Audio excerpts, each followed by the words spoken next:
आज एक बहुत इंपॉर्टेंट केस स्टडी के बारे में बात करूंगा। एक स्पेसिफिक स्टॉक है, यहाँ पे कोई बाय या सेल का रिकमेंडेशन नहीं है, बट वीडियो को लास्ट तक ज़रूर देख लेना। कंपनी का नाम है पेट्रोनेट एलएनजी। किस तरह से एक न्यूज़ के कारण स्टॉक के प्राइजेस इतनी ज़्यादा फ्लक्चुएट कर जाते हैं और जो लॉन्ग टर्म इन्वेस्टर्स हैं उनके लिए अच्छी अपॉर्चुनिटीज़ बन जाती है, और जो शॉर्ट टर्म के ट्रेडर्स हैं उनके लिए शॉर्ट टर्म में हेडेक भी बन सकता है। तो स्टार्ट करते हैं। PNGRB जो कि रेगुलेटरी अथॉरिटी है फॉर गैस डिस्ट्रीब्यूशन के लिए, उनकी तरफ से एक स्टेटमेंट आई कि पेट्रोनेट एलएनजी जो कंपनी है वो कंज्यूमर्स से ज़्यादा प्राइस ले रही है और मुनाफा वसूली कर रही है बेसिकली।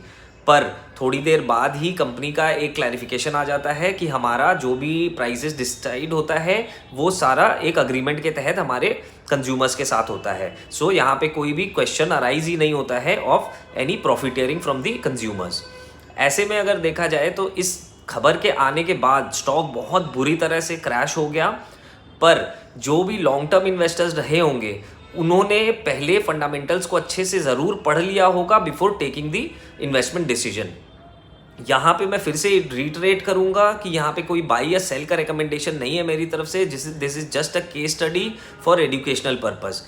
इसके बाद आज सुबह 2 ब्रोकरेजेस की तरफ से रिपोर्ट्स आई। एक तरफ JP मॉर्गन थी जिन्होंने ये कहा कि इस न्यूज़ का कोई इफेक्ट नहीं पड़ने वाला है क्योंकि ये जो रेगुलेटरी अथॉरिटी है they don't have any locus स्टैंडाई, उनका ये वर्क का एरिया ही नहीं है टू रेगुलेट पेट्रोनेट LNG का एक्टिविटीज़। वहीं दूसरी तरफ सिटी की तरफ से आया कि ये could be a regulatory risk. ऐसे में ये बहुत इंपॉर्टेंट हो जाता है कि भले ही आप किसी रिसर्च रिपोर्ट की बेसिस पर इन्वेस्टमेंट का डिसीजन लो या नहीं लो, वो आपके ऊपर डिपेंड करता है। बट अगर आप डिफरेंट सोर्सेज से रिसर्च रिपोर्ट्स पढ़ते हो तो you are going to be a winner, क्योंकि आपको वहाँ से बहुत सारी लॉजिकल चीज़ें, बहुत सारे प्रोज एंड बहुत सारे कॉन्स फॉर एवरी स्टॉक मिल जाएगा। ऐसे में रीडिंग करना और रिसर्च रिपोर्ट्स को बहुत ध्यान से पढ़ना और उनको समझना एक इन्वेस्टर के लिए बहुत इंपॉर्टेंट ट्रेट हो सकता है।